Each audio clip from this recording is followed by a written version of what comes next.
Hello दोस्तों और प्यारे बच्चों, वेलकम टू कक्षा लर्न। मैं मनीष नवाते आपका कक्षा लर्न यूट्यूब चैनल में स्वागत करता हूं। अभी तक हमने ट्रिग्नोमेट्री के जो भी टॉपिक्स कवर किए हैं पार्ट 1, पार्ट 2 और पार्ट 3 में, अभी हम पार्ट 4 जो उसका लेके आए हो, पार्ट 4 यानी वीडियो 4 है ये ट्रिग्नोमेट्री का, जिसमें आज हम जो ट्रिग्नोमेट्री का उपयोग है, यूज़ है, एप्लीकेशन है, कहाँ पे वो एप्लीकेशन हो रहा है वो आज हम पढ़ने वाले हैं। तो देरी ना करते हुए चलिए स्टार्ट करते हैं। हमारा जो है क्या होता है एप्लीकेशन ऑफ ट्रिग्नोमेट्री, कहाँ पे, मैंने इसके पहले भी जब स्टार्ट किया था तो मैंने बताया था वहाँ पे कहाँ कहाँ यूज़ होता है, तो आप उसको अच्छे से समझ लिए। अब कैसे यूज़ करते हैं तो वो अभी हमको सीखना है। सबसे पहले देखिए, एप्लीकेशन ऑफ ट्रिग्नोमेट्री में हमको दो चीज़ें ध्यान रखना है, दो इम्पॉर्टेंट चीज़ है, दो इम्पॉर्टेंट थिंग्स है जो कि हमको पढ़ना है। सबसे पहले जो है उसमें होता है, सबसे पहले जो पढ़ना है हमको वो है, जो होता है सबसे पहले angle of elevation. Angle of elevation क्या होता है, यानी कि हमारा हिंदी में बोलेंगे उन्नत कोण क्या होता है, उन्नत कोण। और दूसरी चीज़ हम उसी के साथ में पढ़ेंगे angle of depression. Angle of depression, angle of depression, ठीक है। क्या है एंगल ऑफ डिप्रेशन, जिसको हिंदी में क्या बोलते हैं हम, अवनत कोण, ठीक है।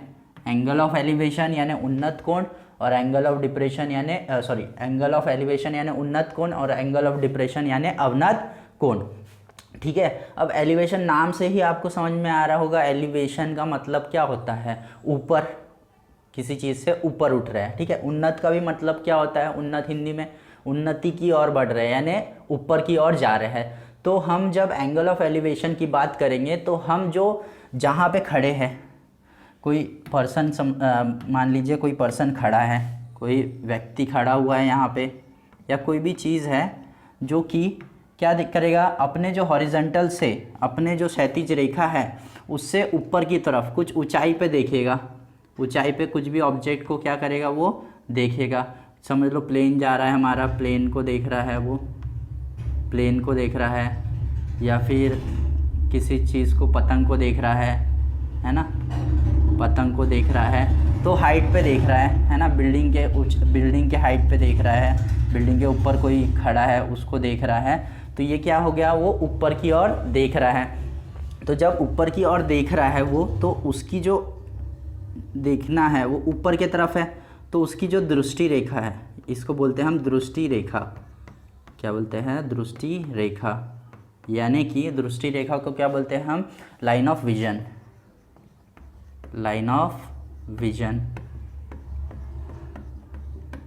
लाइन ऑफ विजन जो है वो ऊपर की तरफ है, ऊपर की तरफ है, और जो वो खड़ा है उसको हम ले लेंगे हॉरिजॉन्टल लाइन, उसको क्या ले लेंगे हम, हॉरिजॉन्टल लाइन।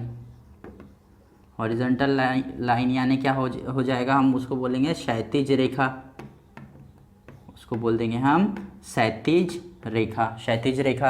अब देखो हॉरिजॉन्टल लाइन और लाइन ऑफ विजन यानी क्षैतिज रेखा और दृष्टि रेखा के बीच में जो एंगल बनता है, दोनों के बीच में क्या बन रहा है, एक एंगल बन रहा है। यहाँ पे एक एंगल बना हमारा, उसी को, जो एंगल बना उसी को क्या बोलते हैं हम, एंगल ऑफ एलिवेशन। उसी को क्या बोले हमने, एंगल ऑफ एलिवेशन।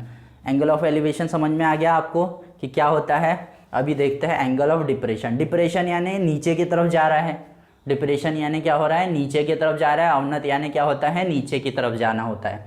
तो अब कोई व्यक्ति, कोई इंसान अगर कुछ हाइट पे है, ऊपर है, समझ लीजिए कहीं बिल्डिंग पे है, वो बिल्डिंग है, बिल्डिंग के ऊपर खड़ा है, और वहाँ से वो नीचे की तरफ देख रहा है, नीचे की तरफ समझ लीजिए कार है, कार को देख रहा है, किसी भी किसी ऑब्जेक्ट, किसी और इंसान को देख रहा है, ठीक है। जब वो ऐसे देख रहा है नीचे की तरफ, तो उसका हॉरिजॉन्टल लाइन जो है, क्षैतिज रेखा है, क्षैतिज रेखा उससे ये हो जाएंगे, उसके लाइन ऊपर से जो है ये हॉरिजॉन्टल लाइन बन जाएंगी वहाँ पे उसकी,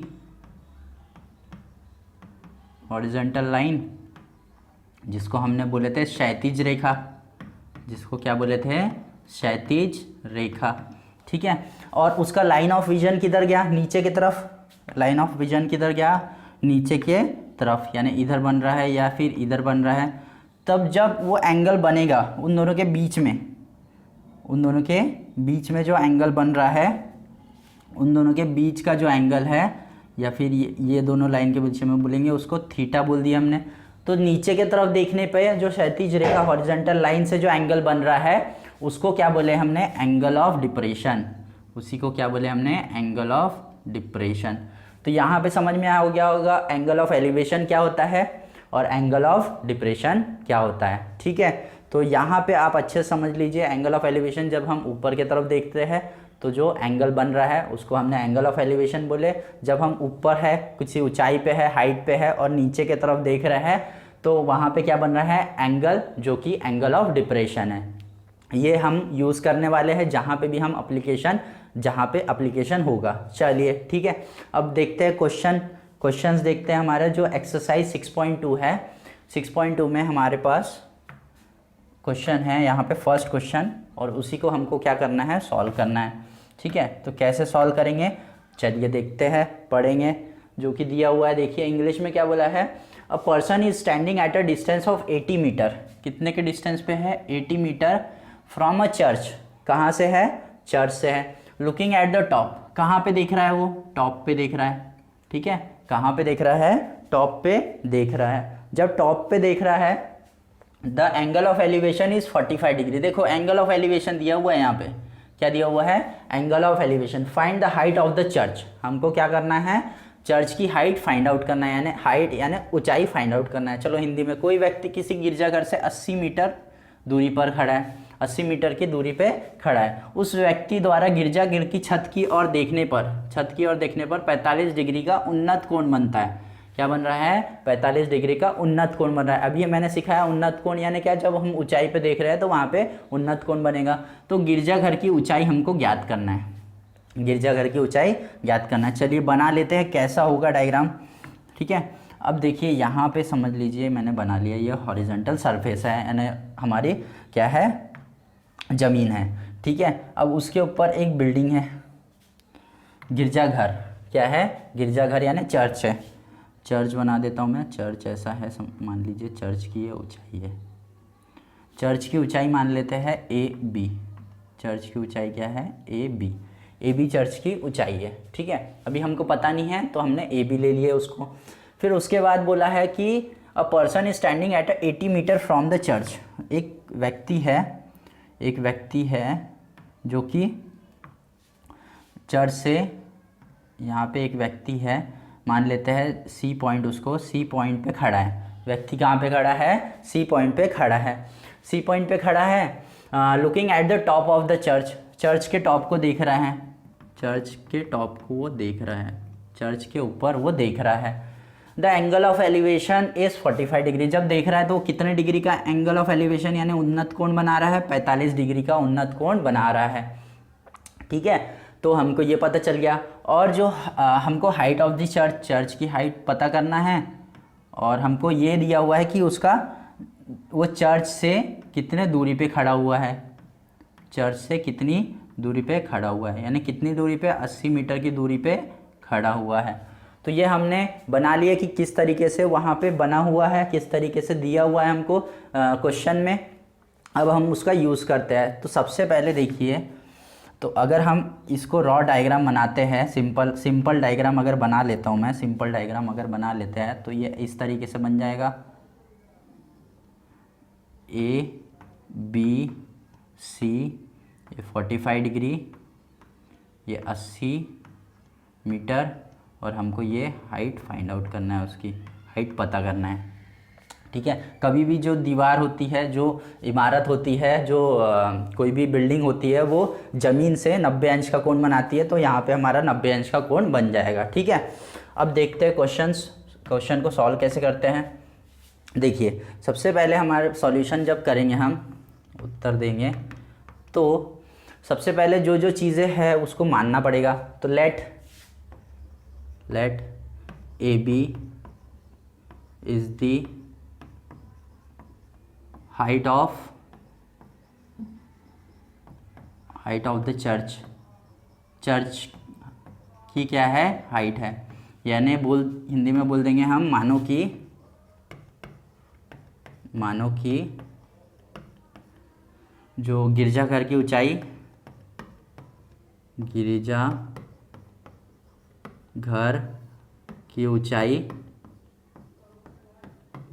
की ऊंचाई कितनी है, AB है। ऊंचाई बोल दिए। और हमने बोले कि जो व्यक्ति है, जो पर्सन है, वो 80 मीटर के डिस्टेंस पे है। And a person standing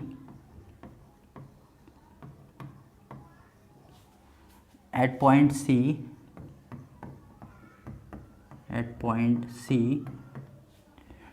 80 metre away from the church. Church से कितने मीटर की दूरी पे है, 80 मीटर की दूरी पे है। तो हम ले लेंगे तथा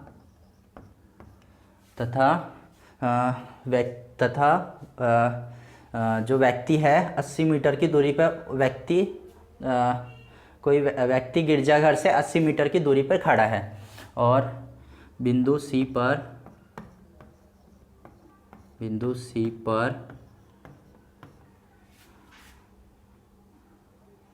खड़ा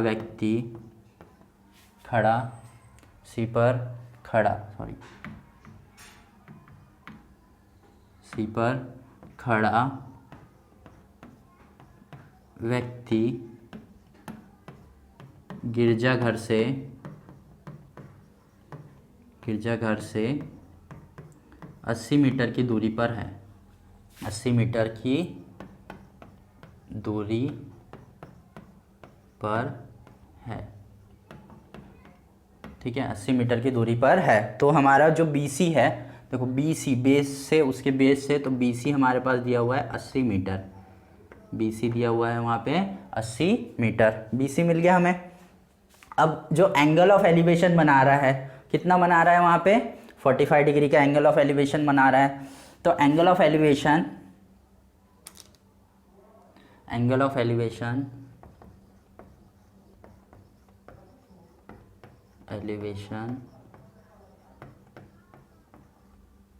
eight the top of church, ठीक है। तो क्या बोल देंगे हम, गिरजाघर के छत पर angle of elevation at the top of the church, है ना। तो कितना दिया हुआ है, उन्नत कोण बोल देंगे, उन्नत कोण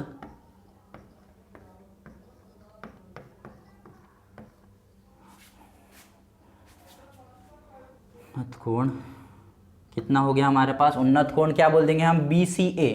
कितना बोल देंगे, BCA। एंगल ACB बोल सकते हैं, एंगल ACB कितना दिया हुआ है, जिसको हम थीटा बोल देते हैं, जो कि है 45 डिग्री। कितना है, 45 डिग्री। उन्नत कोण कितना दिया हुआ है हमारे पास, 45 डिग्री, ठीक है। सॉरी, अब यहाँ पे देखिए हम, ये दिया हुआ है। अब इतनी चीज़ें हमने देख ली है। अब यहाँ पे देखो ABC जो है वो हमारा समकोण त्रिभुज है, राइट एंगल ट्रायंगल है। हम बोल देंगे triangle ABC is a right angle triangle. त्रिभुज ABC यह समकोण त्रिभुज है, समकोण त्रिभुज है, ठीक है। समकोण त्रिभुज कैसा था हमारा, देखिए यहाँ पे बनाए थे हमने, B ले लिए थे, B पे 90 अंश का कोण बन रहा था, C पे 45 डिग्री का कोण बन रहा था, और यहाँ पे C था, और ये 80 मीटर दिया हुआ था हमको, ठीक है। तो अब देखिए यहाँ पे हमको समकोण त्रिभुज है। तो अगर हम त्रिकोणमितीय अनुपात लेते हैं, ट्रिग्नोमेट्रिक रेशो लेते हैं, तो हमारे पास ट्रिग्नोमेट्रिक रेशो क्या है? ट्रिग्नोमेट्रिक रेशो हमको निकालना है ए बी, हमें निकालना है ए बी, हमें दिया हुआ है बी सी। देखिए ये जो है थीटा के ये सामने वाली भुजा है, अपोजिट साइड है, और ये जो है वो एडजेसेंट साइड है। तो ये हो गई अपोजिट साइड और ये हो गई एडजेसेंट साइड। तो opposite upon adjacent, opposite upon adjacent, opposite upon adjacent किसके लिए यूज होता है? हमको पता है टेन थीटा के लिए यूज होता है। किसके लिए यूज हो रहा है? Tan theta. Therefore we know that tan theta equals to क्या हो जाएगा? अपोजिट अपॉन एडजेसेंट, यानी सम्मुख बटे संलग्न। सम्मुख बटे संलग्न क्या होता है हमारा? A B upon B C. Tan theta का फॉर्मूला होता है। किसका फॉर्मूला होता है वो? टेन थीटा का। तो A B upon B C. Tan theta यानी 1045 दिया हुआ है, थीटा के जगह क्या ले लेंगे हम? 45। ए बी तो मुझे पता नहीं है, ए बी पता नहीं है, ए बी ही निकालना है मुझे। चर्च की ऊंचाई यानी चर्च की हाइट, गिरजाघर की ऊंचाई। बी सी दिया हुआ है, बी सी हमारे पास है 80। बी सी कितना दिया हुआ है? 80। अब हमको पता होना चाहिए वैल्यू, बट 1045 जो बॉक्स में मैंने टेबल कराया था 45 की वैल्यू, 1045 की वैल्यू होती है 1। 1045 की वैल्यू कितनी होती है? 1। देयरफॉर हम 1045 की जगह क्या लिख देंगे? 1 इक्वल्स टू कितना हो जाएगा? A B upon 80। A B upon 80 हो गया। अब 80 इधर डिवाइड में, इधर जाएगा मल्टीप्लाई में, तो 1 से मल्टीप्लाई होगा तो 1। ए बी इक्वल्स टू कितना आ गया? 80 ही आ गया, 80 मीटर। तो ए बी भी कितना आया? 80 मीटर। यानी ए बी क्या लिए थे हमने? Height of the church. A B क्या बोले थे हमने? Height of the church. Therefore लिख देंगे हम height of the church is कितना आ गया? 80 मीटर। यानी गिरजाघर की ऊंचाई, गिरजाघर की ऊंचाई 80 मीटर है। कितनी है? 80 मीटर है। इस तरीके से हमने फर्स्ट वाला जो क्वेश्चन है वो सॉल्व किया है। आपको समझ में आया होगा। और अच्छे से समझने के लिए और क्वेश्चंस देखते हैं हमारे इसके बाद। देखिए नेक्स्ट क्वेश्चन जो है वो क्या है हमारा? नेक्स्ट क्वेश्चन है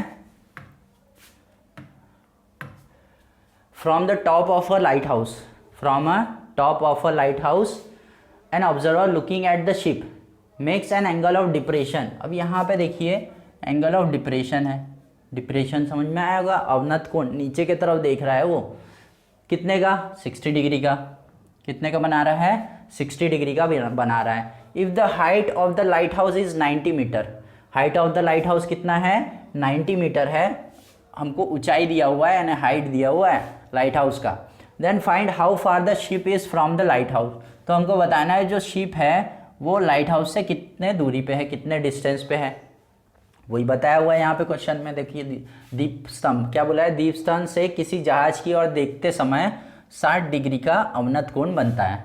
यदि दीप स्तंभ की ऊंचाई 90 दी हुई है, 90 मीटर दी हुई हो, तो वह जहाज दीप स्तंभ से कितनी दूरी पर होगा? कितनी दूरी पर होगा ये निकालना है हमको। और √3 की वैल्यू दी हुई है यहाँ पे। किसकी वैल्यू दी हुई है? √3 की वैल्यू दी हुई है 1.73। ठीक है, चलिए ये भी क्वेश्चन सॉल्व करते हैं। सबसे पहले बना लेते हैं हमारी हॉरिजॉन्टल लाइन है, हॉरिजॉन्टल लाइन है, वहाँ पे एक लाइट हाउस है।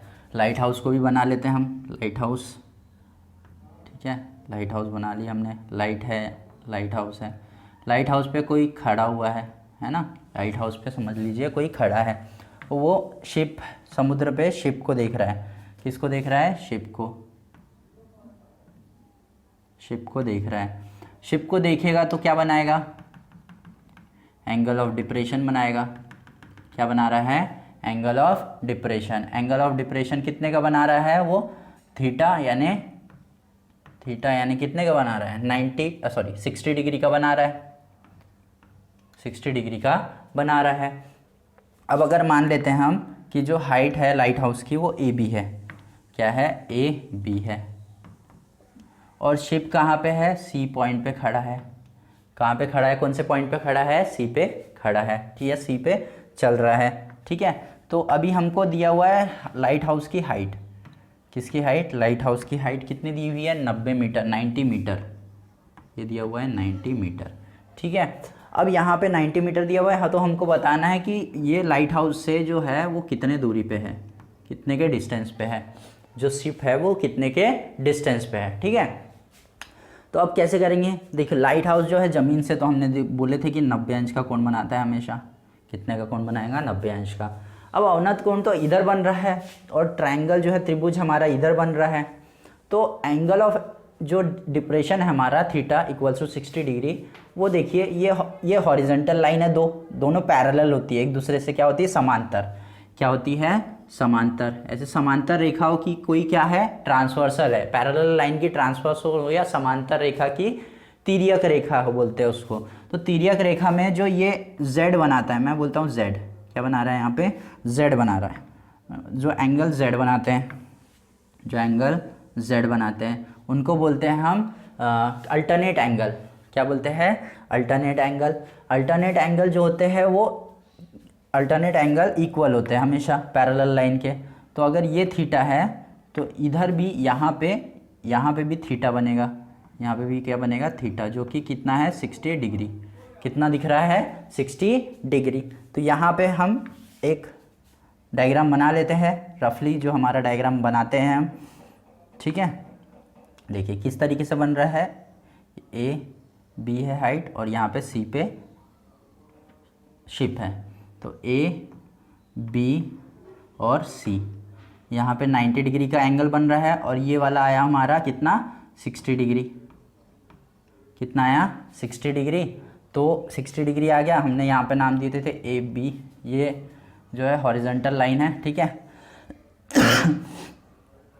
इसको पॉइंट को नाम दे देते हैं हम यहाँ पे डी नाम दे दिए, लाइन ऑफ जो हॉरिजॉन्टल लाइन था उसको डी बोल दिया हमने। यहाँ पे ए बी सी 90 अंश का कोण बना रहा है और ए बी की है 90 मीटर, ये दिया हुआ है, और ये 60 डिग्री दिया हुआ है हमको, तो हमको बी सी फाइंड आउट करना है। चलिए जैसा लिखते थे हम वैसा लिख लेंगे। अभी क्या लिखेंगे कि ऊंचाई जो लाइट हाउस की हाइट की कौन क्या है, solution the height of the lighthouse, let A B is the height of the lighthouse, height of the lighthouse, यानी जो ए बी है, मानो कि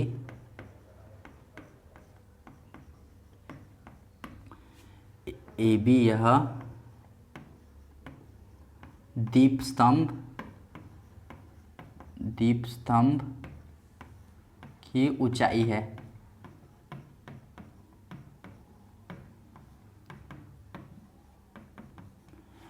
सॉरी, दीप स्तंभ की ऊंचाई है। तो ए बी हमारे पास दिया हुआ है, ए बी कितना है 90 मीटर, ए बी दिया हुआ है 90 मीटर, ये पता है हमको। अब और क्या दिया हुआ है हमको, बोला है जो शिप है, शिप को जहाज है वो कहाँ पे है, सी पे है, and the ship is at point C, यानी बिंदु सी पर जहाज स्थित है, तथा बिंदु सी पर जहाज स्थित है।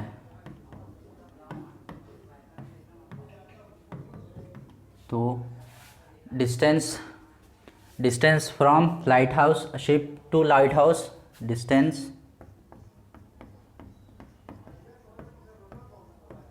ऑफ शेप फ्रॉम लाइट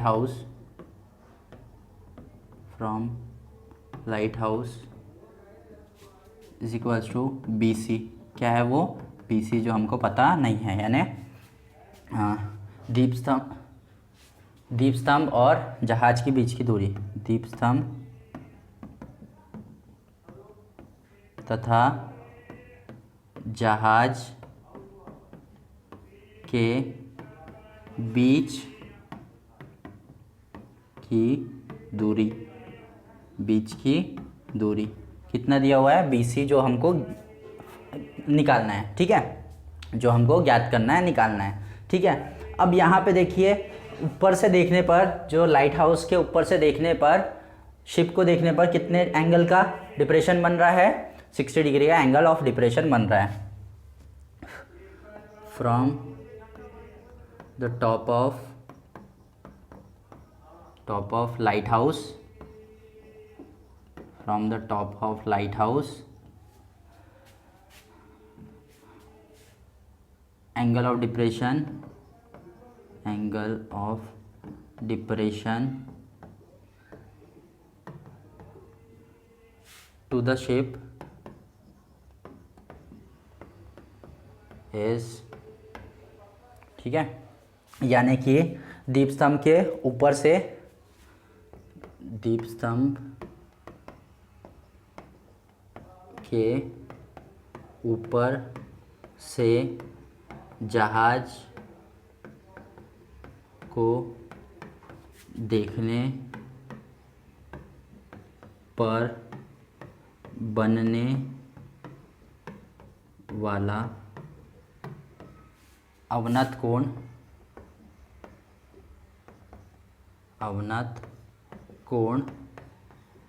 कितना है? मान लेते हैं DAC, यहाँ पे कितना है? DAC, एंगल DAC, और उसी को हमने क्या बोले थे? Angle ACB, angle ACB is equals to कितना है वहाँ पे? थीटा जो मान लेते हैं हम 60 डिग्री, कितना है? 60 डिग्री। तो यहाँ तक समझ में आ गया कैसा क्या लिखे हमने। अब इसके बाद देखिए, इसके बाद जो नेक्स्ट है हम लगाएंगे, अभी यहाँ पे हमारा त्रिकोणमितीय अनुपात हमको दिया हुआ है, जैसा डायग्राम दिया हुआ है, किस तरीके से बनाए थे हमने, ये था ABC, है ना, ABC। यहाँ पे 90 अंश का कोण बन रहा था, ये 90 मीटर दिया हुआ था हमको, और ये ज्ञात करना था, B से C की दूरी ज्ञात करना था, और यहाँ पे बन रहा था 60 डिग्री का अवनत कोण हमने बनाए थे, तो वो अल्टरनेट एंगल से हमने निकाल लिए थे, ठीक है। अब उसके बाद देखिए, त्रिभुज ABC जो है वो राइट एंगल ट्रायंगल है, triangle ABC right angle triangle है, triangle ABC is a right angle triangle. त्रिभुज ABC यह समकोण त्रिभुज है, समकोण त्रिभुज है, समकोण त्रिभुज है। तो यहाँ पे हमको पता है कि यहाँ पे क्या निकालना है, हमें क्या निकालना है। देखिए ये थीटा है, थीटा की अपोजिट साइड दिया हुआ है हमको,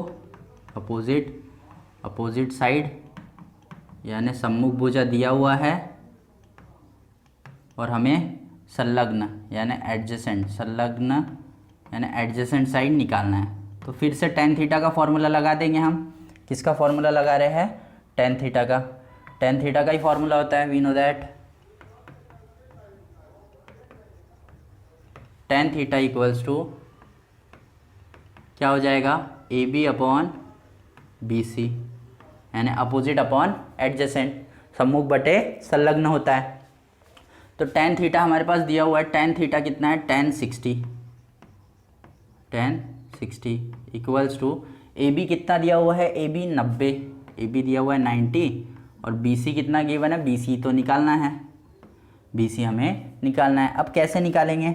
अभी हमको पता है, बट tan 60 की वैल्यू टेबल से देखो क्या होता है, टेबल से याद करे होंगे तो tan 60 की वैल्यू होती है √3। tan 60 की वैल्यू कितनी हो जाती है? √3, ठीक है। 1060 की वैल्यू, हाँ √3 होती है। 1060 की वैल्यू √3 हो गई, तो यहाँ पे हमने लिख दिए, क्या लिखे, 1060 की वैल्यू √3 इज इक्वल्स टू कितना हो जाएगा, 90/BC। BC इधर मल्टीप्लाई में चला जाएगा, ये डिवाइड में आ जाएगा, क्रॉस मल्टीप्लाई, तो देयरफॉर BC इक्वल्स टू 90/√3। कितना आ गया, 90/√3। ठीक है, 90/√3 आ गया। अब 90/√3 आ गया, अभी √3 डिवाइड में नहीं होना चाहिए, √3 मल्टीप्लाई में होना चाहिए, तो हम क्या करेंगे, यहाँ पे रैशनलाइज कर देंगे। तो BC परिमेयीकरण 90√3, √3 से क्या कर देंगे यहाँ पे मल्टीप्लाई, तो √3 इंटू √3 हो जाता है 3, तो BC इक्वल्स टू 90/3 इंटू √3 3, 3 से 30 90 कट जाएगा 30 बार, तो BC इक्वल्स टू कितना आ गया, 30√3।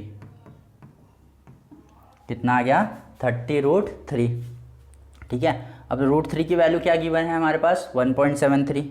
√3 की वैल्यू कितनी गिवन है, 1.73, तो BC इक्वल्स टू कितना आ जाएगा, 30 इंटू 1.73।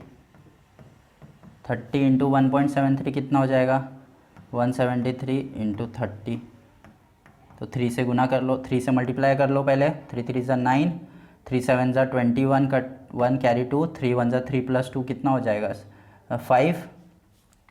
ठीक है, 5 हो गया, और एक ज़ीरो लगा दिए, पॉइंट कितने नंबर के बाद है, 2 नंबर, तो 51.90, तो BC कितना आ गया हमारा, 51.90 मीटर। ये आ गया 51.90 मीटर। एक बार चेक कर लेते हैं, 3 3 ज़ा 9, 3 7 ज़ा 21 का 1 कैरी 2, 3 1 ज़ा 3, 3 प्लस 2 कितना हो गया, 5, तो 51.90 मीटर। यही हमारा क्या है, distance of the ship from the lighthouse. Distance of ship from lighthouse is 51.90 metre. ठीक है, यानी कि जहाज की दीपस्तंभ से दूरी 51.51.90 मीटर है। ठीक है, इस तरीके से दूसरा क्वेश्चंस भी हमने क्या कर लिए, यहाँ पे सॉल्व करे। तो किस तरीके से किया हुआ है ये एक बार आपको अच्छे से देखना है और इसको सॉल्व करना है। चलिए नेक्स्ट क्वेश्चन देखते हैं। Next question, 2 minute.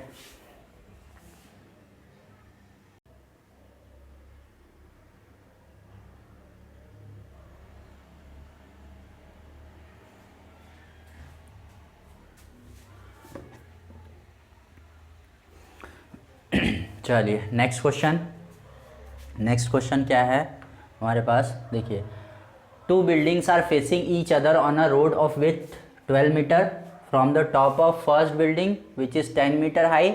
The angle of elevation of the top of the second is found to be 60 degree. What is the height of the second building. हमको निकालना है सेकेंड बिल्डिंग की height कितनी है।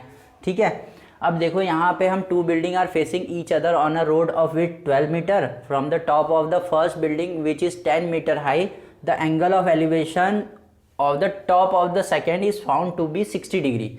What is the height of the second building. यानी 12 metre चौड़ाई वाले रास्ते के दोनों और आमने सामने 2 इमारत है, आमने सामने 2 इमारत है। उनमें से एक की ऊंचाई 10 मीटर है। एक की ऊंचाई कितनी है, 10 मीटर। उसके छत से 10 मीटर ऊंचाई वाले जो बिल्डिंग है उसकी छत से हम दूसरे इमारत की छत पे और देखने पर 60 डिग्री का क्या बन रहा है, उन्नत कोण बनता है।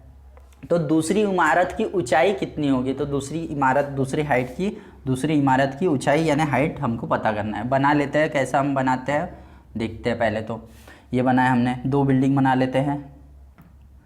2 बिल्डिंग बना रहे हैं इसमें। एक ये बनाया हमने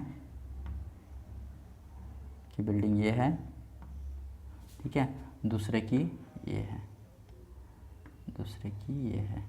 ठीक है, अब 10 मीटर ऊंचाई वाले जो बिल्डिंग है, जो बिल्डिंग है उसके जो इमारत है उसके ऊपर से दूसरी बिल्डिंग के ऊपर देखने पर यहाँ पे समझ लो कोई पर्सन खड़ा है, यहाँ से देख रहा है और उसके हाइट पे देख रहा है, तो उसने जो एंगल ऑफ एलिवेशन बनाया वो कितने एंगल का बनाया, कितना डिग्री का बनाया, 60 डिग्री का। तो यहाँ से अगर मैं इसको हॉरिजॉन्टल लाइन मान लूँ, जहाँ पे खड़ा है वहाँ से हॉरिजॉन्टल लाइन मानना पड़ता है। यहाँ पे कितने का एंगल बन रहा है, 60 डिग्री का एंगल बन रहा है। ठीक है, और बोला है two buildings are facing each other on a road of width 12 metre, और दोनों के बीच का जो दूरी है, दोनों के बीच का डिस्टेंस है, बिल्डिंग के बीच का जो रोड है उसकी विड्थ, रोड की विड्थ कितनी गिवन है, 12 मीटर गिवन है, 12 मीटर गिवन है। तो ये हमको इतना चीज़ें दी हुई है, इतनी, और बोला है कि दूसरे बिल्डिंग की ऊंचाई ज्ञात करो, दूसरे बिल्डिंग की ऊंचाई क्या करो, ज्ञात करो। अब ये कैसे निकालेंगे, किस तरीके से इसको सॉल्व करेंगे, देखते हैं। अब सबसे पहले तो हम बोल देंगे ए बी, अगर ले लेते हैं हम ए बी और सी डी, मानना वही है, मानना तो वही है ए बी और सी डी, है ना। इसको मान लिया हमने ए बी और इसको मान लिया हमने सी डी, इसको मान लिया क्या, सी डी। और जो हॉरिजॉन्टल लाइन है ए से, ये ई, यहाँ पे ई नाम दे दिया हमने, पॉइंट हॉरिजॉन्टल लाइन है हमारा। ठीक है, हॉरिजॉन्टल लाइन बना ली हमने, क्षैतिज रेखा। तो हम मान, जो दिया हुआ है हमको ले लेते हैं हम सॉल्यूशन। तो अगर हम रफली इसको बना ले, रफली बना लेते हैं, जो हम बनाते ही है, कैसे बनेगा हमारा, देखिए यहाँ से दो लाइन है, एक बिल्डिंग है बड़ी वाली, यहाँ से हमने हॉरिजॉन्टल लाइन बना दी है इसके ऊपर, और यहाँ से एंगल देख रहे हैं जो कि 60 डिग्री का एंगल बन रहा है, और यहाँ से ए बी है, दोनों बिल्डिंग 90 अंश का कोण बनाएंगे, यानी कि 90 अंश 90 अंश, यानी कि ये हो जाएगा आयत हमारा ए बी डी ई, और यहाँ पे सी, है ना। तो चलो ठीक है, ये 12, ये 10 मीटर दिया हुआ है और ये 12 मीटर दिया हुआ है। ठीक है, यहाँ तक समझ में आ गया क्या है। अब उसके बाद हम सॉल्व किस तरीके से करेंगे वो देखना है बस। अब देखिए हमारे पास दिया हुआ है, दो इमारत है, दो बिल्डिंग्स है, let A B and C D are the height of two buildings,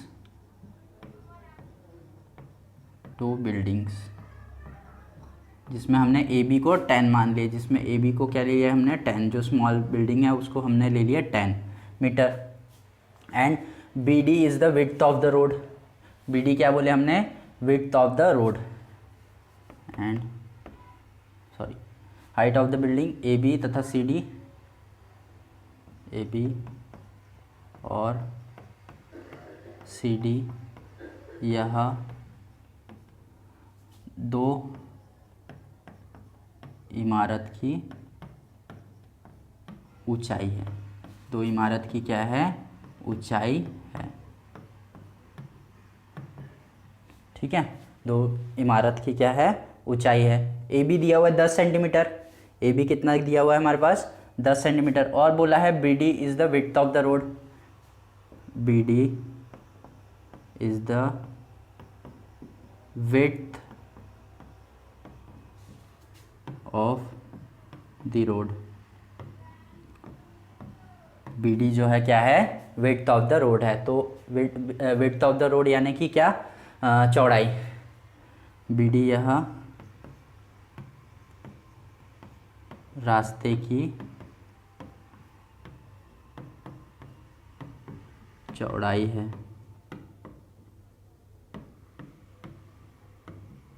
तो बी डी कितना दिया हुआ है हमारे पास 12 मीटर, बी डी भी दे दिया हुआ है 12 meter. Top of the one building to the top of another makes 60 degree angle of elevation. तो एंगल ऑफ एलिवेशन कितने का बन रहा है, 60 डिग्री। एक ही a b from A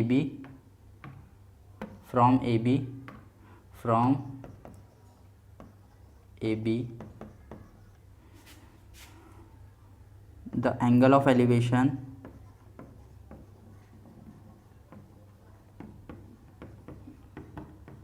angle of elevation at the top of c d कितना दिया हुआ है हमको, थीटा 60 डिग्री, जो कि हम बोल देंगे यहाँ पे उन्नत कोण ए बी से सी डी के ऊपर देखने पर बनने वाला उन्नत कोण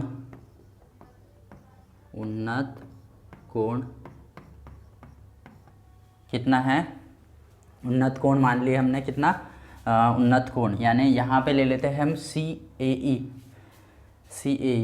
उन्नत कोण, यदि if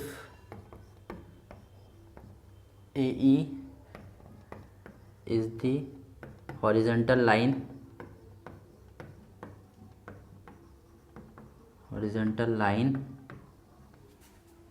parallel to B D, तो यदि ए ई यह क्षैतिज रेखा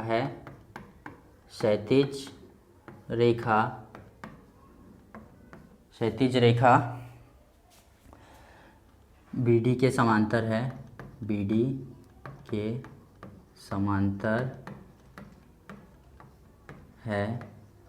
के क्या है, समांतर है, तो एंगल और जो हमारा बन रहा है उन्नत कोण यानी एंगल ऑफ एलिवेशन कितना बना, एंगल सी ए ई, इसको हम थीटा बोल देंगे, जो कि कितना है 60 डिग्री, कितना गिवन है 60 डिग्री। यहाँ पे तक हमने को समझ में आ गया क्या क्या चीज़ें दिया हुआ है, क्या क्या चीज़ें हमने लिखे। नेक्स्ट उसके बाद देखिए, उसके बाद अब यहाँ पे डायग्राम से देखते हैं फ्रॉम द फिगर, अगर फिगर में बना लूँ इधर फिर से ले लेते हैं, फिर से डायग्राम बना लेते हैं इधर। देखिए जल्दी से बना लेते हैं, ए बी सी डी, इसके ऊपर से देखिए हमने यहाँ पे हॉरिजॉन्टल लाइन बना है, तो यहाँ पे बन रहा है हमारा 60 डिग्री का ये ई, और यहाँ पे देखिए हमारे पास अब ये हॉरिजॉन्टल लाइन बोले हमने, तो ये और ये दोनों इक्वल हो गई, और ये दोनों क्या हो गई, इक्वल। ये 10 मीटर था और ये 12 मीटर था, तो ये भी 10 मीटर हो जाएगा और ये भी कितना हो जाएगा, 12 मीटर। ठीक है, तो क्योंकि यहाँ पे 90 अंश का कोण बनाता ही है, तो फ्रॉम फिगर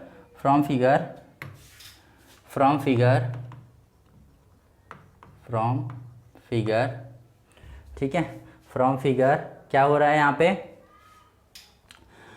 फ्रॉम फिगर हमारे पास दिया हुआ है ए बी डी ई जो है quadrilateral A B D E is a rectangle, यानी ए बी डी ई यह एक आयत है, ठीक है, आयत है। तो हमारे पास दिया हुआ है A B equals to D E, जो कि कितना दिया हुआ है 10 मीटर, और हमको दिया हुआ है B D equals to D E, जो B D equals to A, जो कि कितना है 12 मीटर। इसको 1 दे देते हैं, क्या दे दिया हमने 1। अब देखो यहाँ पे जो हॉरिजॉन्टल लाइन है, तो यहाँ पे भी 90 डिग्री का एंगल बन रहा है, कितने का बन रहा है 90 डिग्री का। Therefore triangle A E C is a right angle triangle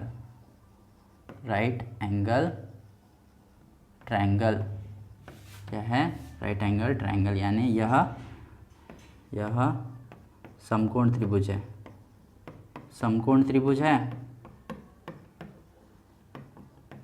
तो ये देखो 60 अपोजिट अपॉन एडजेसेंट, फिर से सी ई निकालना है अपोजिट, और ये हो जाएगा एडजेसेंट अपोजिट अपॉन एडजेसेंट, फिर से tan थीटा का फॉर्मूला लगाएंगे। Therefore tan theta equals to हमारा हो जाएगा सी ई अपॉन ए ई, सी ई अपॉन क्या हो गया ए ई। अब यहाँ पे देखो हमको निकालना है क्या, CE हमको पता नहीं है, AE पता है, AE 1 से 12 है, tan 60 degree is equals to CE upon AE जो है वो 12 मीटर है फ्रॉम 1,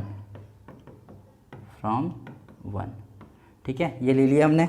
अब क्रॉस मल्टीप्लाई करो इसके नीचे 1, CE 1 जा CE, देयरफॉर CE 1 जा CE और सॉरी √3, यहाँ पे वैल्यू नहीं रखा, वैल्यू रख लेते हैं। tan 60 की वैल्यू क्या होती है, √3 हमने देखी है इसके पहले, तो CE अपॉन 12 क्रॉस मल्टीप्लाई कर लेते हैं, तो देयरफॉर CE इक्वल्स टू कितना आ जाएगा 12 √3 मीटर। CE निकल गया 12 √3 मीटर, देखिए CE निकल गया कितना 12 √3 मीटर, लेकिन हमको तो CD निकालना था, देयरफॉर हमको height of the second building निकालना था। CD इक्वल्स टू क्या हो जाएगा CE प्लस DE, क्या हो जाएगा CE प्लस DE, क्योंकि दोनों को प्लस करेंगे तभी तो CD निकलेगा। CE कितना है हमारे पास 12 √3 प्लस DE कितना है 10। तो यहाँ पे अगर कॉमन निकालने जाए तो कॉमन निकाल सकते हो, या फिर यही लिख सकते हो जैसा आपका मन है, ठीक है। तो अगर निकालने जाएंगे तो 2 कॉमन निकलेगा, तो इसको अगर निकालते हैं ऐसे हम 2 5 10 प्लस 2 6 √3, ठीक है, मीटर, ऐसा भी लिख सकते हैं, या फिर जैसा रहन दो वैसा लिख सकते हैं हम CD। तो CD की वैल्यू कितनी आ गई 12 √3 इंटू 10 मीटर, कितने आ गया 12 √3 into 10 plus 10 metre. Therefore height of the